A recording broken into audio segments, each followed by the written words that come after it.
I'm speaking about effective study skills. So when I discuss this, it's all about working smart, not hard. So a little bit about me is I'm the founder of a tutoring company called Class Hero, and I'm also an economics graduate from about a year and a half ago. I'm currently also being mentored by migrant leaders, but I've kind of taken a full circle approach, and so I'm now kind of trying to provide value to something that provided value for me. And I was also an academic mentor at a sixth form most recently, which is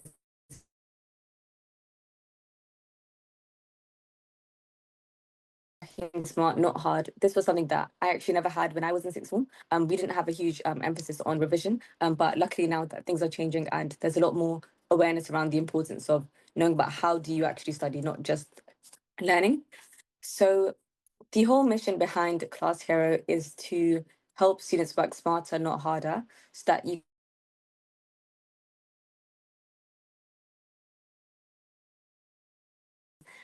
can actually have a social life, because that's something that we can kind of change that. Okay, so my story is actually really unique. So I started my GCSEs in year eight, and I wasn't the only one. We did it in a class of I think there was 30 of us that were doing it in year eight, and at the time I remember being really anxious, and I started off on a D, and through loads of maths watch, loads of loads of practice, loads of cramming, I managed to get an A. And then I also did the international GCSEs for maths the year after and got an A star. And the reason I'm sharing my story is because I was kind of a bit overconfident when I was at GCSEs, and I thought, oh, this is easy, got all these A's and A stars, like A levels will be a breeze. But then what worked for GCSEs, I realized didn't work for A levels. And at the time, there was quite a lot going on, and there was COVID as well. So I was the year that had COVID during year 13. And so I didn't actually get to finish. And I disappointed myself quite a lot. And I went from A stars at GCSEs to getting U in my mocks, Ds, Cs.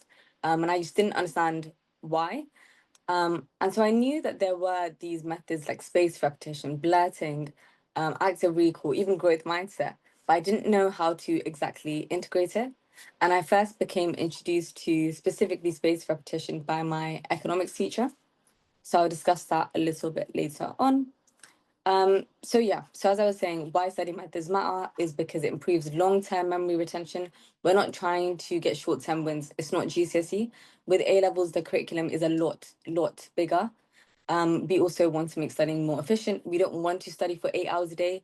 It doesn't actually make sense. Scientists even say that you can only work 4 hours of deep work every single day. So if you're doing anything more, you're just trying to get burnt out, and it's not good for the long term. It's a marathon, I like to call it. It's not a sprint, A levels.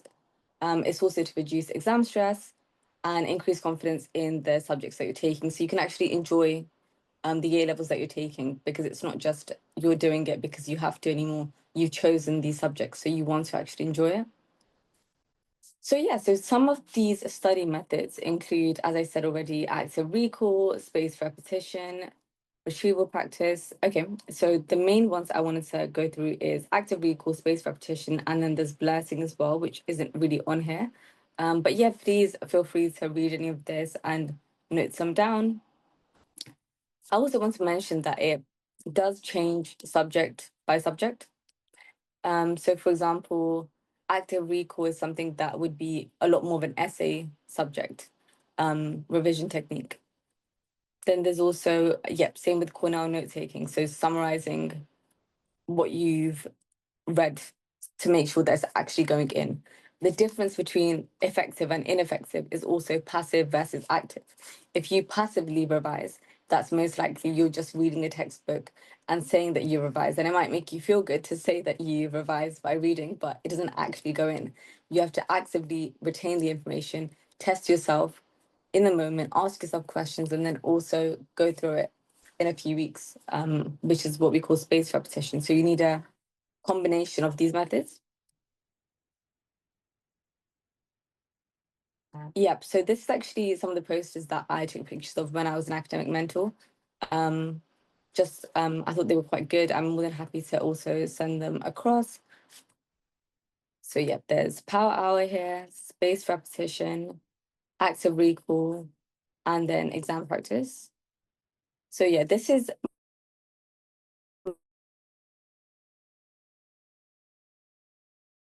material at spaced intervals, so every few weeks. So a lot of the time, the students that I tutor, they say phrases that just aren't true. Like, I just have bad memory, which is why I'm not able to get the grades that I need, which just isn't true. And even photographic memory, a lot of people think that some people are just very lucky and special because they have photographic memory. And again, there's not actually much evidence that even proves that that exists from the research that I've done.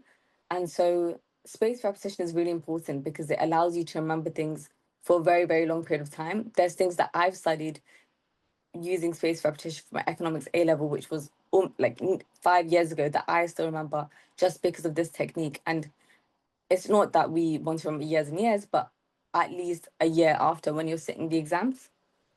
So the science behind this is it's based on Ebbinghouse's, I don't think I pronounced that right, but the forgetting curve, which is their psychological model, which explains why people forget content after a few days. So not really why, but more showing you that you will forget it after days pass. So when you say things like, oh, I'll just remember it, I don't have to write it down, it's just not true. You have to think long term.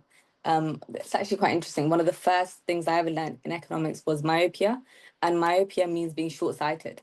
And it's basically the theory that every human, like humanity in itself, is just very short-sighted. So we don't think about the long-term consequences. We don't think about, hey, I'll just do the homework now, I'll revise and cram later on.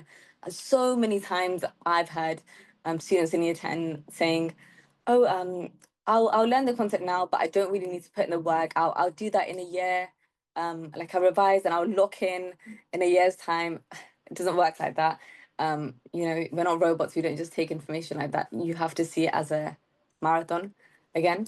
So yeah, the forgetting curve demonstrates that memory retention drops shortly after learning, and without reinforcement, most information is forgotten within days. So this helps us reset the curve each time we review, and it improves long-term retention. Okay. So yeah, as I was saying, that these methods you do have to apply by subject. So it depends. If we're doing essay-based subjects, if we're doing STEM, if we're doing qualitative, which is about information, quantitative, which is about numbers. So I've written down a few of the methods that I would use dependent on the subject. This is just a few examples. If you have any questions about any specific, let me know.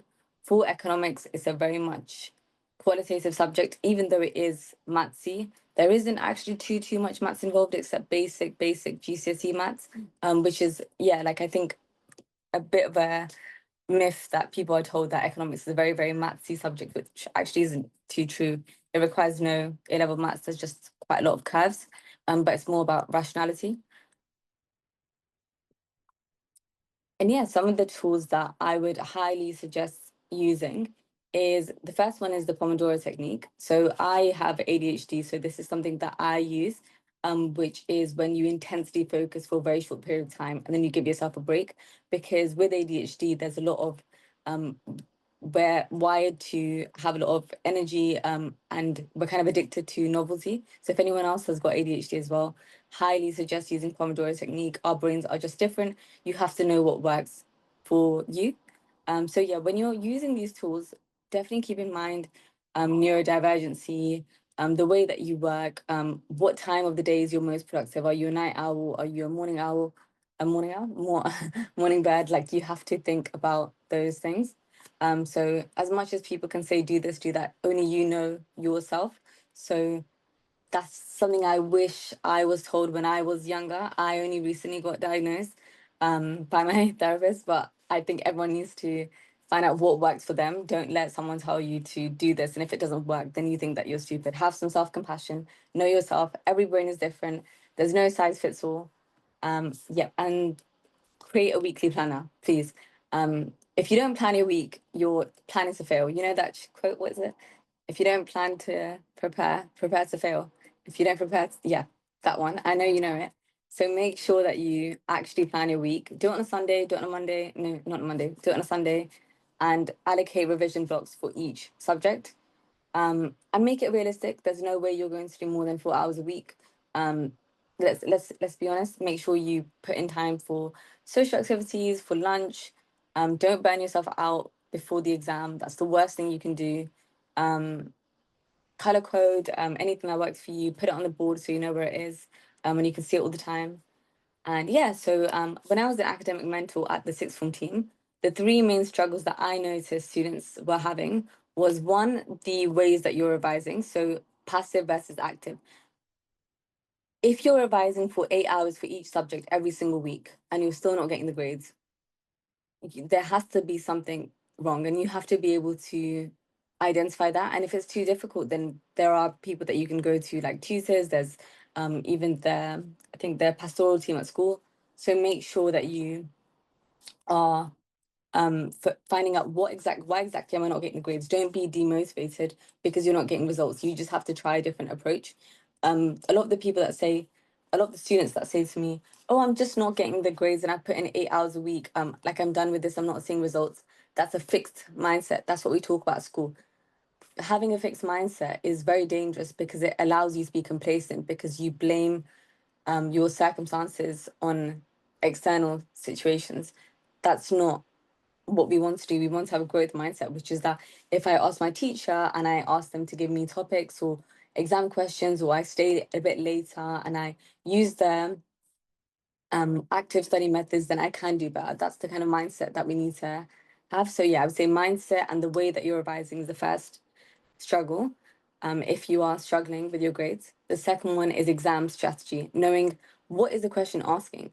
So especially in economics, they have words such as evaluate, and you have to understand what does that actually mean. So economics is a very nuanced social science, so it requires you to, sorry, it requires you to go through many different perspectives.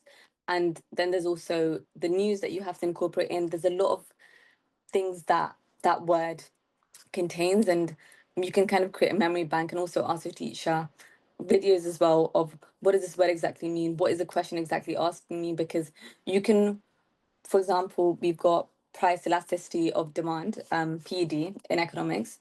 And if you just write down all of the things that you know about it, but you don't actually apply it, you won't even get half the marks. Economics is a lot about application, as it is with most subjects in A levels. So you have to know what is the question actually asking you.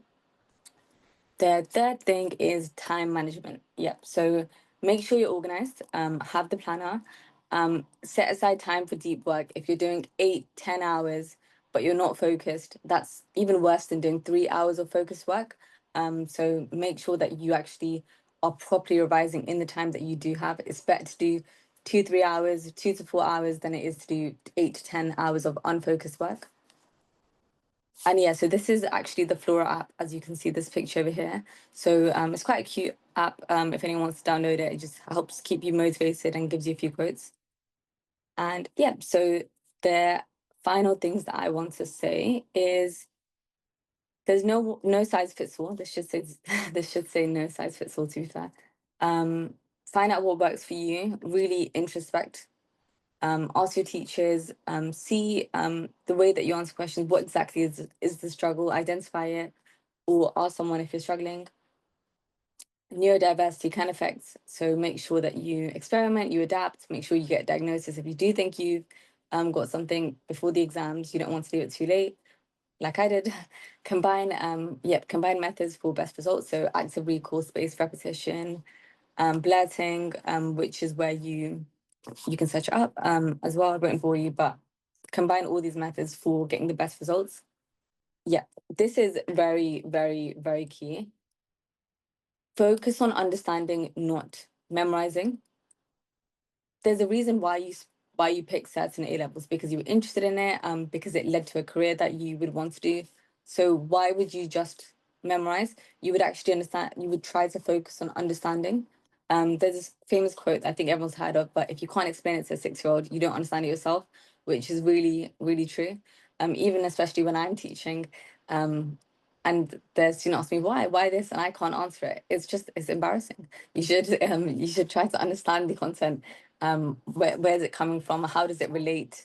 That's what makes the learning fun.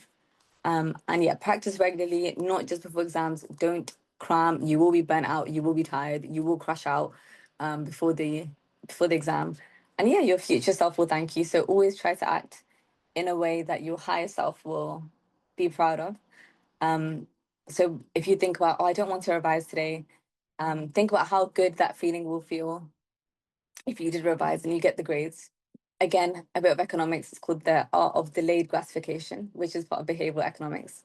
Economics is so relevant to everything. Definitely pick it if you are starting year 12. But yeah, this is my personal LinkedIn, which I will put in the chat below. I've actually just posted my economics personal statement that got me 4 or 5, I think it was 4 Ross Group universities. It was from 3 years ago, but it's very relevant now. And even the structure has changed, I know, but it still follows the exact same structure, if I'm being honest. So yeah, if you would like to see my personal statement and gain a bit of inspiration, add me on LinkedIn. I'll put it on the chat below too. And yeah, if you want to check out my website too, and you want to just see where you're struggling, I'm more than happy to give advice about, where I think exactly the root issue is just by speaking. That's what I used to do as an academic mentor.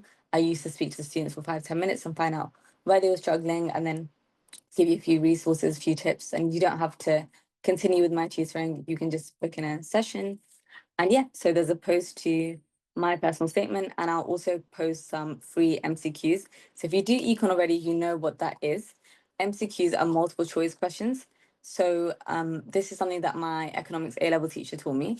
So whenever if you have a textbook and you're reading about, let's say something in economics, what can I think of? Monopolies. So you have to learn everything about monopolies, oligopolies, all of those things. You would write down some really, really basic MCQs, so multiple choice questions. So, what is a monopoly? Give an example of a monopoly. Show a curve showing a monopolistic market or something like that. But really, really, really basic questions which help you understanding. You can photocopy them and then just use them in a few months' time. So I've got quite a lot of them for the theory, which I was trying to attach on LinkedIn, but I couldn't. So let me work on that and I'll post that. But you've got my personal statement if you want to add me on LinkedIn. Let me put it on the chat below. And yeah, please think of any questions. I'll give you guys like 2, 3 minutes because I spoke really fast. So if you've got any questions, put them in the chat, or better, if you could actually unmute yourself, it would be great to hear a voice. If anyone's brave enough, yeah, that'd be great. Thank you. Thanks very much, Bhavisha. That was really interesting. And I think it's fail to plan, plan to fail, isn't it? That's the common saying. That's the one I Which can say. you temporarily forgotten, but I we kind of, those of us that have been working for a while, almost have it as our mantra, because preparation is key on many things, and also your personal statement, as I think we've all mentioned. Thank you so much.